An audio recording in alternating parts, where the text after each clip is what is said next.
జై శ్రీరామ్. జై శ్రీరామ్. రామాంజనేయులు విరాట్ హిందుస్థాన్ సంఘం రాష్ట్ర అధ్యక్షుడు. ఈరోజు జీవరాజ్ అనే వీరు కోట అశ్వత్థ రామలింగేశ్వర దేవస్థాన వంశపారంపర్య అర్చకులు అని మాతో పరిచయం చేసుకొని వారి పూర్వీకులు ఈ పురాతన దేవస్థానాన్ని నిస్వార్థంగా నడుపుతూ ఉన్నారు. ధూపదీప నైవేద్య కార్యక్రమాలు, ఉత్సవాలు, సేవా కార్యక్రమాలు.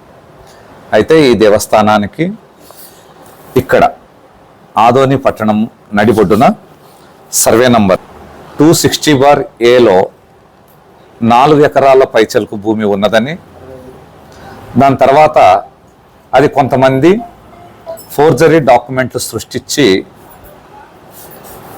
వాటిని అన్యాక్రాంతం చేశారని, దాంట్లో ఆదోనికి చెందిన కొంతమంది పూర్వ ప్రముఖులు కూడా ఉన్నారని ఈరోజు మా కార్యాలయానికి వచ్చి చెప్పారు. విరాట్ హిందుస్థాన్ సంఘము స్థాపించబడిందే ఈ దేశం యొక్క మూలాలైనటువంటి దేవాలయాల సంరక్షణ, ఈ సంస్కృతి సాంప్రదాయాల సంరక్షణ చేయడము. మా సంస్థ యొక్క ఫౌండర్ డాక్టర్ సుబ్రహ్మణ్య స్వామి వారు ఇప్పటికే రామసేతు, అయోధ్య లాంటి 100 సంవత్సరాల వివాదాలని కూడా వారు పరిష్కరించారు. అలాంటి సంస్థ దృష్టికి ఇవాళ ఆదోనిలో ఒక ప్రాచీన దేవస్థానం యొక్క సమస్య తీసుకొచ్చారు. వారు వస్తూ కొన్ని కోర్టు జడ్జిమెంట్ కాపీలు కూడా తీసుకొచ్చారు. ఈరోజు జరిగింది ఏంటంటే, ప్రతి ఒక్కరూ దాంట్లో వెళ్ళడమా, మేము దానికి వారసులని చెప్పడమా, దాని నుండి వచ్చినంత డబ్బులు జోబులో పెట్టుకోవడమా, ఇలా జరుగుతోంది. ఇది ధర్మ వ్యతిరేక కార్యక్రమం. ఈరోజు ఓఎస్ నంబర్ 29/1997కి సంబంధించిన జడ్జిమెంట్ కాపీ ఇచ్చారు వీరు. ఇవన్నీ మేము పరిశీలిస్తున్నాం. అయితే నిఖచ్చితంగా విరాట్ హిందుస్థాన్ సంఘం నుండి మేము చెప్పేది ఏంటంటే, దేవస్థానం సేవ కోసం కేటాయించబడిన 1 ఇంచు స్థలమైన ఆక్రమించబడితే దాని వెనక ఎంతటి వారు ఉంటే కూడా మా సంస్థ ఊరుకోదు. ఖచ్చితంగా దీన్ని న్యాయ పోరాటము, రాజకీయ పోరాటము, అలాగే మన భుజబల పోరాటం ద్వారా దేవుడి యొక్క 1 పైసా ఉన్ని దాన్ని న్యాయము సంరక్షణ చేయడం కోసము మేము చివరిదాకా పోరాడతాం. ఎంతటి విషయాన్నైనా తట్టుకుంటాం. కావున నేను చెప్పేది ఏంటంటే, పట్టణంలో చాలామంది బ్రోకర్ల మాట విని తక్కువ రేటుకు వస్తుందని ఆశ్రమాలు, మఠాలు, గుళ్ళు ఇట్లాంటి సేవా సంస్థల భూములు తీసుకుంటున్నారు. వారు డబ్బులు పెట్టుబడిగా పెట్టి నష్టపోవద్దు. డబ్బులు ఊరికే రావు. అందుకే నేను చెప్పేది ఏంటంటే, మీరు ఏదైనా విషయము ఆస్తి కొనేటప్పుడు రికార్డులను పూర్తిగా పరిశీలించండి. ఇప్పుడైతే వీరు చెప్పిన లెక్క ప్రకారము ఆదోనిలో రిలయన్స్ ట్రెండ్ అనే పెద్ద భవంతి కూడా ఈ మఠం ఆస్తి పరిధిలోకే వస్తోంది. దాని పక్కన ఇంకొకటి 5 అంతస్తుల అపార్ట్మెంట్ నిర్మించబడింది. అది కూడా దేవాలయ భూమిలోకే వస్తోంది. ఆ పక్కన ఇటుక పెడ్లు అవన్నీ పెట్టారు రోడ్డు నుండి ఆ వెనక్కంతన. అవన్నీ కూడా ఈ దేవాలయానికి సంబంధించిన వే అని వీరు రుజువులు చూపిస్తున్నారు. ఎవరైతే తీసుకున్నారో వీళ్ళు ఖచ్చితంగా వాటిని అన్ని పరిశీలించుకోవాలి.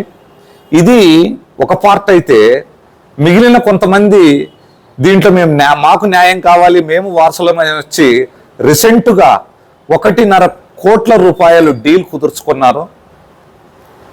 ఈ 1.5 కోట్ల తీసుకునే ముందు వారు మమ్మల్ని సంప్రదించి వచ్చే ప్రతి పైసా ఈ దేవస్థాన అభివృద్ధికి ఖర్చు పెడతామని మాట ఇచ్చి, డబ్బులు అందిన తర్వాత పత్తా లేకుండా వాళ్ళ సొంతానికి వాడుకుంటూ ఉన్నారు. నేను వారికి కూడా మీడియా ద్వారా చెప్పడం కానీ, మిగిలిన ఎవరైనా పెద్ద మనుషులు ఉంటే వారి ద్వారా చెప్పడం కానీ ఏంటంటే, దేవుడి డబ్బు తినడము మహాపాపము. వారు దేవాలయ అభివృద్ధికి ఆ సంపదని వినియోగించాలి. ఒకవేళ వినియోగించడానికి దేవుడు మీకు మనసు ఇవ్వకపోతే ఆ మనసు మళ్ళీ మేము ఇన్వాల్వ్ అయ్యి ఇప్పియాల్సి వస్తుంది. ఇప్పటికైనా నేను విరాట్ హిందుస్థాన్ సంఘం నుండి చెప్పేది ఏంటంటే, ఇప్పుడు ఏదైతే మీరు మధ్యలో సెటిల్మెంట్ చేసుకొని అండర్స్టాండింగ్ పైన డబ్బులు తీసుకున్నారో అది దేవాలయానికి ఖర్చు పెట్టాలి ఒక విషయం. రెండోది, అక్కడ ఉన్నటువంటి ఏదైతే రామలింగేశ్వర స్వామి దేవస్థానానికి సర్వే నంబర్ 260A అంటున్నారు, ఆదోనికి చెందింది, ఆ భూమి మొత్తము దేవస్థానానికి ఉపయోగపడవలసింది. కాబట్టి ఆ భూమిలో ఎవరైతే తప్పుడు డాక్యుమెంట్లు, ఫోర్జరీ డాక్యుమెంట్లు సృష్టించారు, ట్రాన్సాక్షన్ బై ట్రాన్సాక్షన్స్ చేశారు, ఈ అన్నిటినీ పరిశీలించుకొని వాటి నుండి ఏదైతే లాభం చేకూరిందో అదంతా ఆ దేవస్థానానికి ఉపయోగించాలి. ఈ ఆస్తి మీద సబ్ రిజిస్ట్రార్ కానీ, రెవెన్యూ వాళ్ళు కానీ, ఈవెన్ మున్సిపాలిటీ వాళ్ళు కానీ ఎలాంటి ఎంటర్టైన్మెంట్ చేయకుండా దీన్ని ప్రొహిబిటెడ్ లిస్ట్లో పెట్టాలి. రెడ్ మార్క్ వేసి 22A నిషేధిత ఆస్తుల జాబితాలో పెట్టాలా. ఇది ఒక డిమాండ్.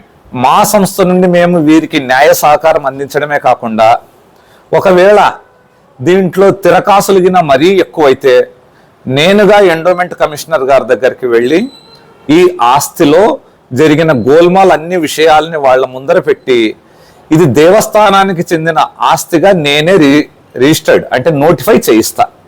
తర్వాత ఇంకా ఎవరి చేతుల్లో ఏమీ ఉండదు.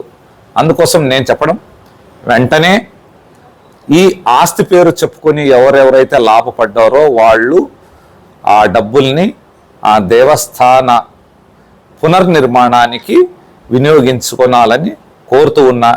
ఇది రిక్వెస్ట్ అనుకోండి, ఇంకో విధంగా అనుకోండి. తర్వాత మేము వాస్తవానికైతే పార్థసారథి గారు ఏదైతే ఒక స్టేట్మెంట్ ఇచ్చారో, ఏ కార్యాలయం కానీ ఏ సంస్థ ముందు కానీ బీజేపీ మనుషులమని ఇంకో పార్టీ మనుషులమని వస్తే పనిచేయొద్దని, మేము అంతకంటే ఇంకా చక్కటి క్లారిటీ ఏంటంటే మేము ఏ రోజు ఒక పార్టీని నమ్ముకొని పనిచేయలేదు. ఇంకా ఈ స్పెసిఫిక్ విషయంలో ఇది ఈ రోజు లేవనెత్తిన విషయం కాదు. ఈ పోరాటము ఎప్పుడు 30 ఏళ్ల నుంచి నడుస్తూనే ఉంది. అయితే మధ్య మధ్యలో కొత్త కొత్త వ్యక్తులు రావడము, వారు ఏదో ఒకటి హడావుడి చేయడము, వెంటనే డబ్బులు తీసుకొని వెళ్ళిపోవడము. ఇప్పుడు మేము చెప్తుండేది పబ్లిక్కి మేము కాల్ ఇస్తున్నాం, ఎవరు ఈ భూములు కొనొద్దు, కొన్నారంటే మీరు నష్టపోయేది వాస్తవము. ఇది దేవుడి భూమి. ఇది పార్థసారథి గారు వచ్చారనో లేకుంటే ఇంకోరు పోయారనో ఉండదు.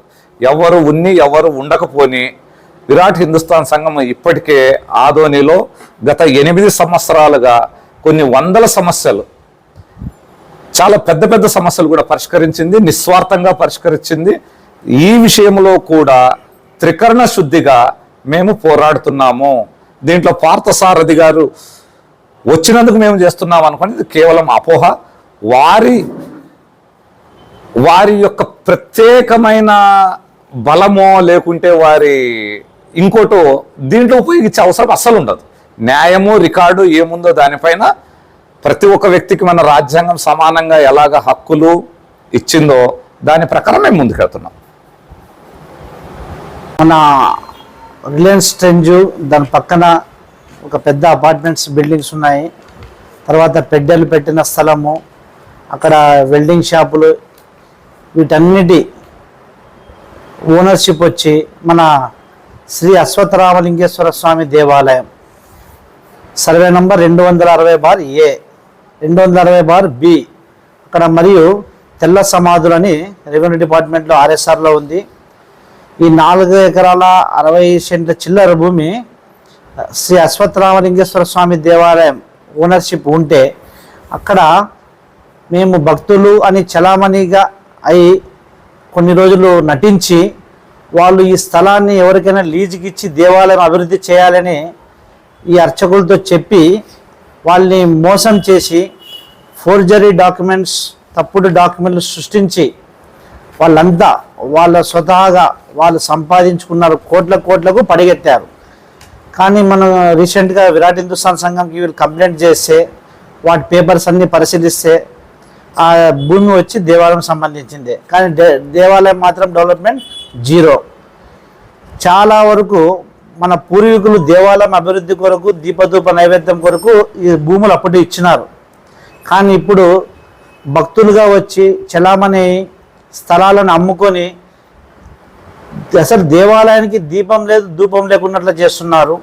కాబట్టి ఇది విరాట్ హిందుస్థాన్ సంఘం దృష్టికి వచ్చినందుకు మేము దీనికి పరిశీలించి దీనికి న్యాయం జరగాలని కోరుతున్నాము. మన స్టేట్ ప్రెసిడెంట్ రామన్ గారు మాట్లాడతారు.